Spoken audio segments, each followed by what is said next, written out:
I know everyone's expecting me to say a lot, but I feel very small amongst these amazing, incredible women. I feel speechless actually. You're all very, very inspiring sitting here, and thank you, Raj, for being a part of this amazing cause with colours. But I have to say, after hearing you two lovely ladies and your stories about running more than the 10 kilometers, I'm embarrassed now, so I might just want to sit down. But I have to tell you two things before I do. Milind is a bully. He's been since I moved to India. I grew up in Australia where awareness is very big about a lot of things, from pap smears to going to the gynac to getting your breast checked. It was never taboo, so for me, since I was little, I would always be on my way to the doctor, or in school we were taught how to give ourselves a breast check. So I'll start from there. I was 16 and I checked my breast because I was told in school that's what you have to do, and lo and behold I found a lump and I was like, oh my god, what is going to happen now? So I've had 3 lumps removed, but they weren't benign, so thank God. But then my mother got breast cancer and she fought it, and first stage she caught it and she won. She's a survivor as well, but obviously thank you. But because it's now hereditary, I have to make sure that I keep getting checked again and again and again, and that's okay. So when Milind bullied me and said, you're running for my Pinkathon, it wasn't actually the running, it was the breast cancer that it represented, which is what I wanted to run for my mother. Because my mum, to me, is a superwoman. She can do like 500 things at a time, so what's one run for me?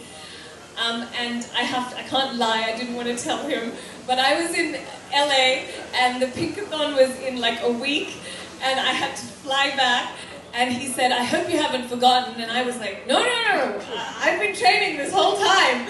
And I got back and my friends made me go out that night, and I was like, oh my god, I have a marathon to run.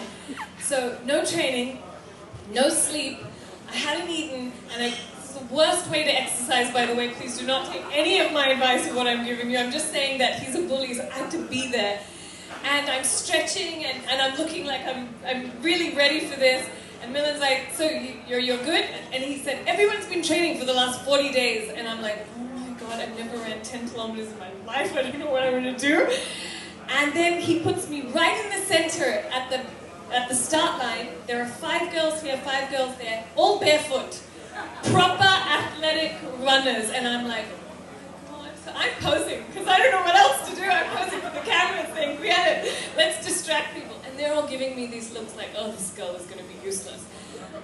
I don't want to be useless in life. So, and there's hundreds of girls behind me all ready to run, and I'm thinking, oh my god, this is going to kill me.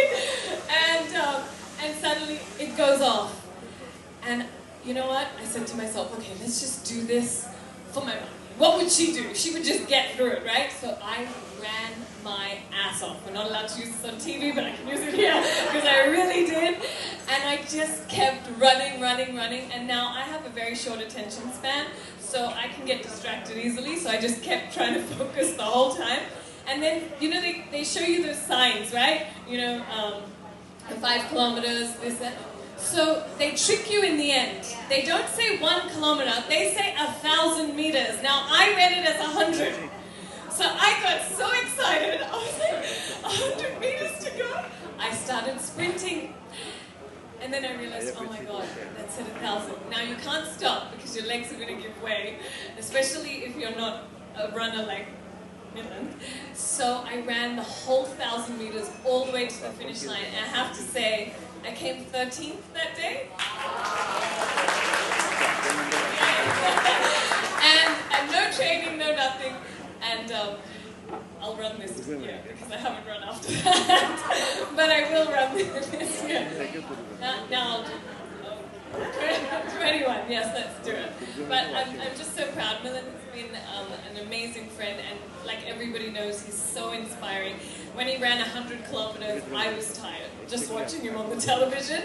But, you know, we need more people like this in our country, because growing up in Australia, we were aware. And I'm in my country now, and I want every girl to be as aware as I was when I was growing up. So thank you, all of you, for your amazing work. I didn't speak too long. You're very inspiring, Anusha. Really. I know.